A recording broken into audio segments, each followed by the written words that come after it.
장시호가 이번 특검 때 아주 맹활약하신 일종의 수사관이었다고 해요. 나는 그 재벌 출신 유관순 같은 느낌이 딱 들어요. 무슨 소리야. 돈 많은 집 딸인데 입이 한번 이게 풀리다 보니까 아주 자기가 어떤 정의의 사자고 공범인데 애국의 어떤 아덴자처럼 정말 알토란 같은 정보들을 엄청나게 제공을 했더라고요. 여러 가지가 이야기가 있는데 그저 첫 번째가 이거였어요. 장시호는 최순실이 전화기로 이렇게 버튼 누르잖아요. 그 순서를 기억해가지고 박근혜의 차명폰 뒷자리 4개 글자를 기억해내서 그렇죠. 그걸 토대로 통화를 500 몇 번인가? 570번 했다는 거로 밝혀낼 정도. 그렇죠. 정말 똑똑하지 않습니까? 왜 이 집안 내에 나름 브레인이라고 그랬잖아요. 그리고 기억력도 굉장히 좋고 그리고 굉장히 살갑게 대하면서 수사에 아주 입에 혀처럼 정말 알토란 같은 정보를 쏙쏙 잘도 얘기를 해준다는 거죠. 근데 이 사람이 민주주의를 위해서 이러겠습니까? 자기도 이제 이 국면에서 살아나갈 이제 국리를 하느라 그런 것이고 사실 최순실로부터 받았던 개인적인 압박 같은 것이 있었다는 거죠. 그렇지. 둘이 경쟁 관계였던 것 같아. 뭔가 어느 면에서. 그럴 수 있지. 경쟁 내지는 싫은 이모. 자기를 이제 뺨을 때렸다라는 얘기도 있고 하는 등등. 그러니까 그 이모의 유세가 싫고 자기가 그거에 명령을 하달받는 위치에 놓이는 것이 싫었던 사람으로 원래 조폭 영화 느와르물에 보면 이렇게 누가 누구 등다리에 칼을 꽂는가라는 것을 보면 결국은 이렇게 그냥 별거 아니라고 생각했던 자기 꼬봉의 칼에 항상 등다리를 맞게 되잖아요. 비유가 너무 좋아. 그러니까 그런 거라고 생각이 드는데 참 이 사람은 재밌는 캐릭터이긴 한 것 같아요. 그때도 청문회장에서 나왔을 때 저도 보고 싶었습니다. 이런 식의 대답을 받아친다든가 또 굉장히 차분하고 어떤 정말 무슨 지진이 일어나도 그 속에서 두더지랑 같이 꿀밤을 까먹으면서 살 것 같은 그런 아주 기막힌 그 생존력을 가진 사람이다라는 생각이 들어요. 저는 이제 개인적으로 장시호 개인적으로 같은 조카임에도 불구하고 또는 굉장히 정유라보다도 두뇌가 있음에도 불구하고 최순실 패밀리 내부에서 그 능력을 다 인정받지 못한 거에 대한 어쨌든 질투심이 좀 있다고 보는 것이고 그다음에 그것과 관련해서 이 사람이 지금 특검에서 어쨌든 엄청 많이 도와준 거 아닙니까? 그런데 그것뿐만 아니라 특검과 같이 조사받다가 아이스크림을 먹고 냉장고에 보관해서 다음에 와서 먹을게요라고 이렇게 장난을 치거나 또는 이재용을 오다 가다 이제 특검 사무실 만나면 안녕하세요 인사도 이제 반긋하게 하고 회장님 안녕. 안녕. 이런 그러니까 거에 모른다고 말을 할 수가 없는 거잖아. 그렇지, 그렇게 얘기를 그렇지. 해버리면 얼마나 난감하겠어. 이재용 입장에서 왜 아는 척하지? 막 이럴 거 아니야. 그런 재미있는 캐릭터는 저는 지난 30여 년간 그들이 살아온 그 패밀리 내부에 살아서 변두리에 있었던 언저리에 있었던 어쨌든 회한에 대한 표출이다. 그리고 이후에 이들이 다 죽어져 버리면 또는 종신형을 받게 되면 박근혜와 최순실 공동 지갑에 있는 수조 원대 그 돈을 누가 그나마 이 애가 살아남아서 슈킹할 가능성이 있다는 거죠. 예, 그런 전체적인 측면이 작용되지 않았느냐. 그런 저는 예상을 좀 해서 굉장히 캐릭터가 괜찮은 거죠. 맞아요. 왜냐면 얘는 굉장히 치밀한 인간인 거야. 왜냐면 안 알려주려고 했던 거 아니야. 직접적으로 번호를 안 알려주려고 했는데 번호를 투고 외운 거고 얘가 뽑아냈다는 서류나 이런 것들이 웬만한 집착이나 작정을 하지 않고는 심지어 들고 다니는 2천만 원짜리 가방 안에서 그 서류를 뺏어가지고 도찰을 한 것도 주변 사람들이 말리는데도 불구하고 그런 스파이 같은 짓을 하면서 이 언젠간 나이가 이게 크게 쓸 일이 있을 거야라는 보험용으로 키핑을 해놓고 대비를 했다는 거야. 그러니까 얘는 언젠가 일 터진다. 터지면 나는 내 살 길 찾아야겠다는 각오가 이미 몇십 년 전부터 돼 있던 애라는 거지. 그러면 최순실 변호인단이나 그 박근혜 대리인단들이 고영태를 물고 늘어졌잖아요. 여기에 가능해. 우리 장시호가 최순실을 엮기 위해서 심지어 이거 있잖아. 최순실이 민정수석실에서 보낸 인사 파일을 검토하는 걸 봤다. 그거 인사 파일 내가 사진으로 찍어뒀다. 그래가지고 컴퓨터 복원해가지고 그걸 찾아내는 거예요. 그렇죠. 그러니까 장시호의 음모로 지금 박근혜 탄핵이 시작된 거라고 말할 수 있는 거야. 고영태보다 너무, 장시호가- 너무 치밀해. 그래서 그 변희재가 장시호를 고발하겠다고 한 겁니다. 뭐 급하게 이모 짐을 쌌는데 그 안에 제2의 태블릿 PC가 있다. 이제 이런 거를 기억을 해낸다든지 하여튼 뭐 열일하고 있는 거죠. 그러니까 이 사람이. 그 국회 청문회를 가보면요. 굉장히 청문회장이 엄숙합니다. 그리고 대한민국에 배울 만큼 배우고 날고 긴다는 놈들 또는 말로는 먹고 누구한테 안 진다는 놈들이 열 몇 명이 앉아있는데 그 청문회 나가보면 굉장히 쫄리거든요. 처음에는. 근데 거기 가서 안민석 의원이 얘기하니까 저도 보고 싶었습니다. 이렇게 웃으면서 얘기할 수 있다는 건 내공이 굉장히 강하다는 사람이에요. 굉장히 준비돼 있거든요. 쉽지 않은 인간인 거지 사실. 오히려 내공이 강해서 준비됐다. 내가 얼마를 샀든 그 이후에는 내가 내 세상 한번 만들어 볼게.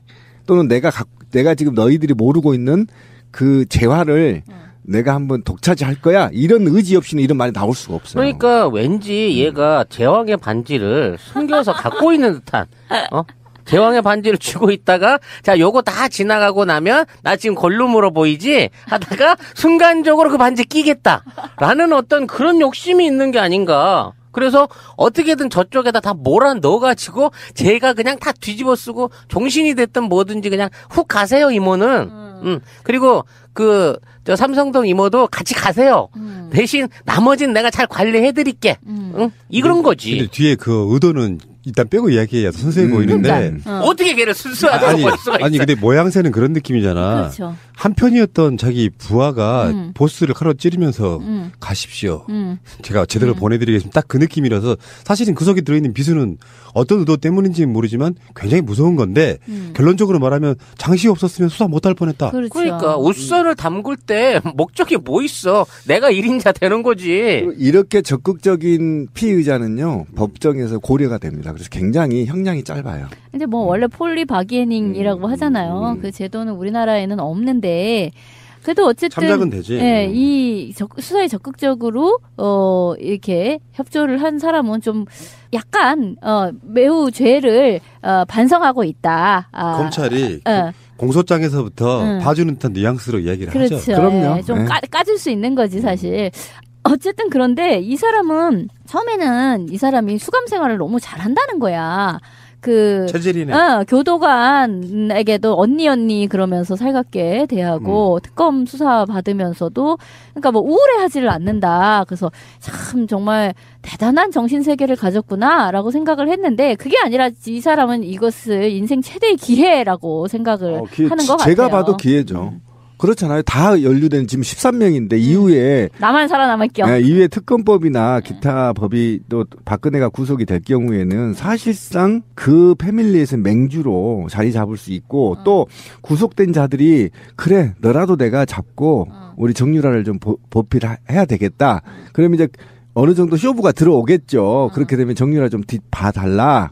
뭐 이렇게 이제 쇼부가 들어가기 때문에 어차피 자기가 그 위치를 차지하기 위한 중원을 차지하기 위한 교두부를 확보하고 있다 이렇게 보면 되는 겁니다. 그러니까 느와르모를 만들려면 이제 장시호를 주인공으로 느와르모를 하나 만들어야 되는 거야. 그리고 캐릭터가 그동안에 그렇게 특혜를 누리면서 산 아이치고는 굉장히 긍정적이고 적응력도 빠르고 적응력도 강한 이유는 내면에 뭔가 꿈이 있어야 희망이 있어야 그런 게 나오거든요. 근데 와 내가 빵간에서 어떻게 밥을 처먹고 살지 몇 년일까 10년 살까 5년 살까 이러고 있으면 우울해서 그렇게 될 수가 없어요. 그렇죠. 유치장에 며칠만 있어도 답답한데. 그렇지. 자존감이 막 무너지고. 그럼요. 굉장히 화장실도 이 목까지 다 보이는 데서 싸야 되고 이런 상황에서 이렇게 즐거울 수가 없거든요. 난 꿈이 있다고. 그래서 그 꿈을 향해 지금 고통을 감내하는 거다. 그렇죠. 이렇게 보시면 되는 거죠. 근데 어쨌든 장시호 때문에 굉장히 특검이 탄력을 받았고 굉장히 저는 괜찮은 캐릭터다. 변희재 고소고발과 관련해서 잘 극복하길 오히려. 근데 아무튼 변희재한테도 이렇게 고발을 당할 정도로 얘가 여기 열심히 하고 있다고 치면 이 사람이 특검을 지나고 나서 이제 본격적인 검찰 수사로 들어갔을 때 특검 안에서는 아무래도 이제 전체적인 큰 틀을 밟아내다 보니까 이제 뭐 대가성이라든지 그동안 이제 권력을 활용해가지고 어떤 사업들을 했는가 쪽에 이게 잡혀져 가고 있지만 세세하게 이제 내부적인 재산 관계라든지 형성 관계를 털 때 되면 아직도 활용도는 정말 무궁무진한 사람이 아니냐 싶은 생각이 드는 거예요. 지금 우리 특검이 사실상 증거물이라고 해갖고 확보한 거는 그 태블릿 PC 2개 말고는 우리 사초실록하고 안보자관의 사초실록하고 태블릿 PC 2개 말고는 별다른 물리적 증거가 없어요.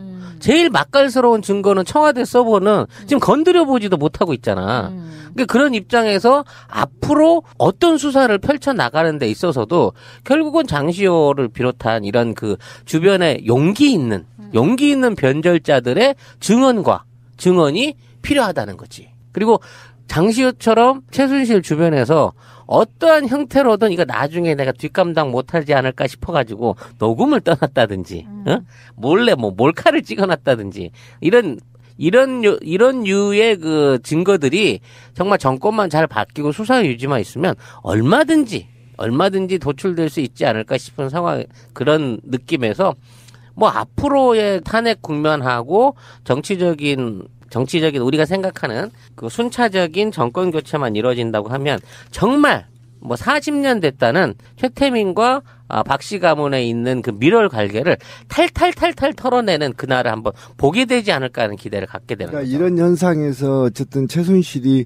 그러면 장시호 네가 갖고 있는 재산 나한테 다 돌려놔. 이제 이 정도로 이제 쇼를 하는 건데 저는 혹시 이것도 하나의 큰 드라마, 플랜이 아닌가라는 생각이 들어요. 그러니까 누군가는 이 일을 같이 가담했던 사람들이 이후에 뒤처리를 해야 되는데 그 뒤처리를 할 사람이 멍청한 박근혜보다는 장시호가 훨씬 효과적일 거라고 봤을 수도 있어요. 예를 들면 장시호가 정치인들과 특검과 관계자들, 대기업들과 이런 우호적인 인상을 남김으로 인해서 사전에 출소해서 로비리스트로 활동할 수도 있고요. 구속자들 석방시키는 로비리스트로 할 수도 있고 또 정치인들한테 우호적인 걸 통해서 사면 역할을 할 수도 있고 이후에 이 최순실 패밀리 부패 세력들이 연루된 사람들 중에 한두 명 정도는 국민적인 굉장히 분노를 상쇄시키는 사람의 캐릭터를 하나 만들어서 이들이 이후에 뒤처리를 할 수 있는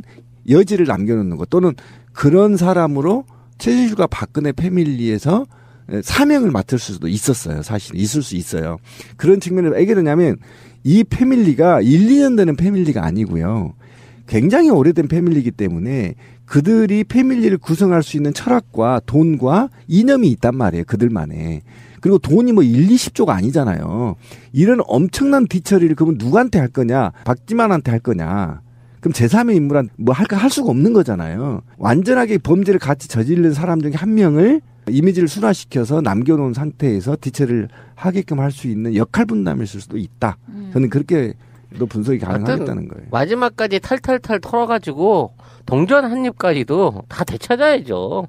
이렇게 부정한 권력에 기대서 부정부패를 통해서 만들어낸 재산은 반드시 환수되고 국민에게 돌아갈 것이고 연계된 관계자들은 다 처벌을 받는다라는 선례를 남겨줘야 이제 우리 대한민국 안에서 이런 그 비리에 대한 구세대적인 관행들이 척결이 될 수 있지. 이거 살아남으면요 가면 갈수록 커져요. 우리나라에서 지금 얼마요? 700조요? 800조라고 하죠. 800조. 700조가 남는 비자금을 기업이 갖고 있고 해외에 1000조가 넘는 돈들이 한국 돈이 나가서 그 예금주가 한국 사람일 수 있고 또 우리나라 안에서 대통령하고 한 3년 해먹어 버리는데 수천억씩 해먹을 수 있을 만한 정치적인 비리 구조가 이렇게 존재한다는 사실 우리가 어떻게 감히 상상이나 했었냐고. 그러니까 어쨌든 회의 비자금 그리고 박정희 비자금 환수에 관한 특별법이 만들어지지 않는 이상은 저는 사실상 불가능하다고 보거든요. 그러니까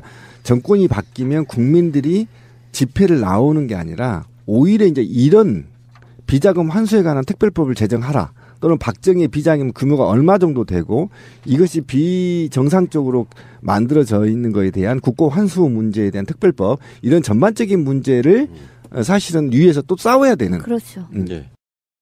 2천만 원짜리 가방 안에서 그 서류를 뺏어가지고 도찰을 한 것도 주변 사람들이 말리는데도 불구하고 그런 스파이 같은 짓을 하면서 이 언젠간 나이가 이게 크게 쓸 일이 있을 거야라는 보험용으로 키핑을 해놓고 대비를 했다는 거야. 그러니까 얘는 야 언젠가 일 터진다. 터지면 나는 내 살 길 찾아야겠다 하는 각오가 이미 몇십 년 전부터 돼 있던 애라는 거지. 그러면 최순실 변호인단이나 그 박근혜 대리인단들이 고영태를 물고 늘어졌잖아요. 여기에 가능해. 우리 장시호가 최순실을 엮기 위해서 심지어 이거 있잖아. 최순실이 민정수석실에서 보낸 인사 파일을 검토하는 걸 봤다. 그거 인사 파일 내가 사진으로 찍어뒀다. 그래가지고 컴퓨터 복원해가지고 그걸 찾아내는 거예요. 그렇죠. 그러니까 장시호의 음모로 지금 박근혜 탄핵이 시작된 거라고 말할 수 있는 거야. 고영태보다 너무 치밀해. 네. 그래서 그 변희재가 장시호를 고발하겠다고 한 겁니다.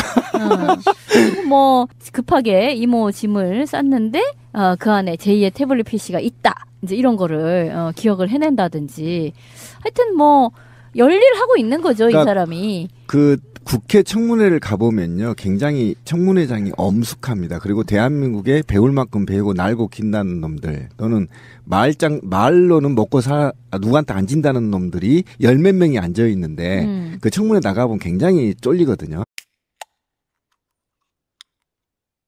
장시호가 이번 특검 때 아주 맹활약하신 일종의 수사관이었다고 해요.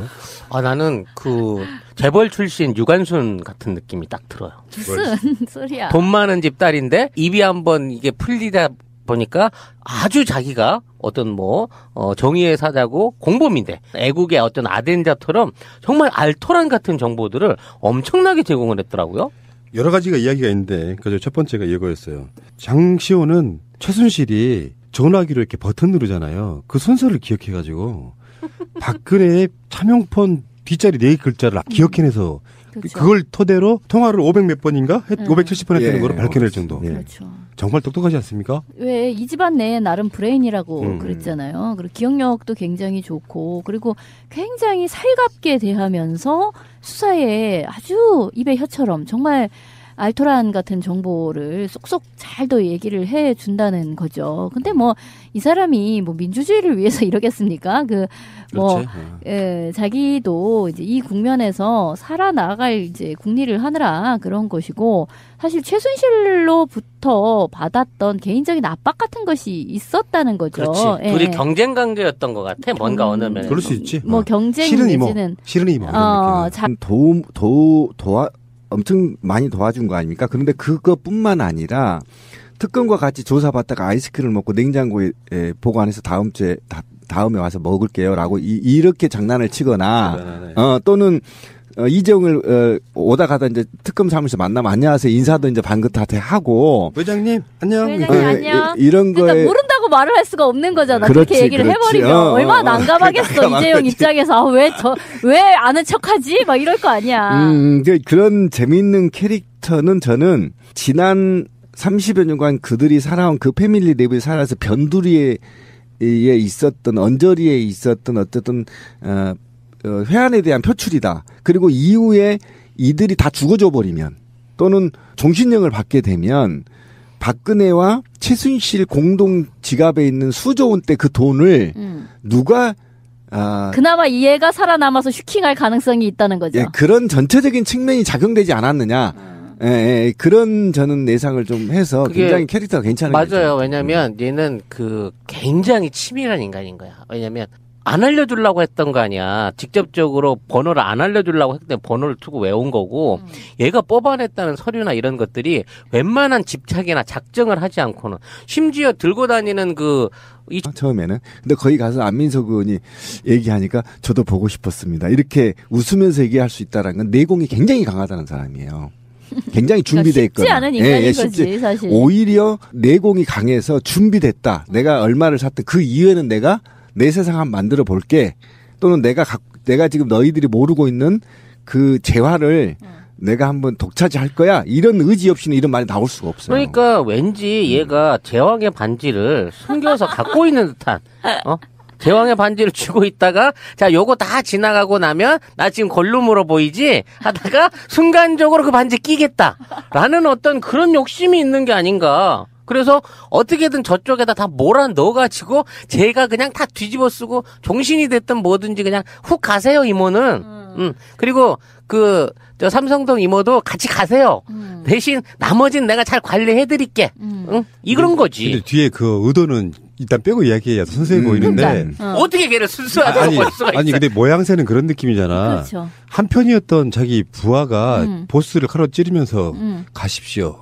제가 제대로 보내드리겠습니다. 딱 그 느낌이라서 사실은 그 속에 들어있는 비수는 어떤 의도 때문인지는 모르지만 굉장히 무서운 건데 결론적으로 말하면 장시 없었으면 수사 못할 뻔했다. 그렇죠. 그러니까 웃선을 담글 때 목적이 뭐 있어? 내가 자기를 이제 뺨을 때렸다라는 얘기도 있고 하는 등등.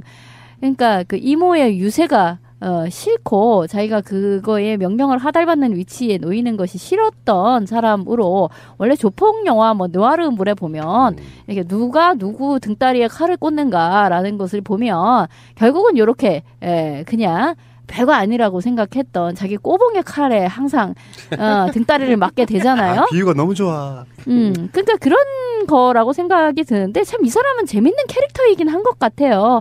그때도 청문회장에서 나왔을 때 저도 보고 싶었습니다. 이런 식의 대답을 받아친다든가 또 굉장히 차분하고 어떤 정말 무슨 지진이 일어나도 그 속에서 두더지랑 같이 꿀밤을 까먹으면서 살 것 같은 그런 아주 기막힌 그 생존력을 가진 사람이다라는 생각이 들어요. 저는 이제 개인적으로 장시호 개인적으로 같은 조카임에도 불구하고 또는 굉장히 정유라보다도 두뇌가 있음에도 불구하고 최순실 패밀리 내부에서 그 능력을 다 인정받지 못한 거에 대한 어쨌든 질투심이 좀 있다고 보는 것이고 그다음에 그것과 관련해서 이 사람이 지금 특검에서 어쨌든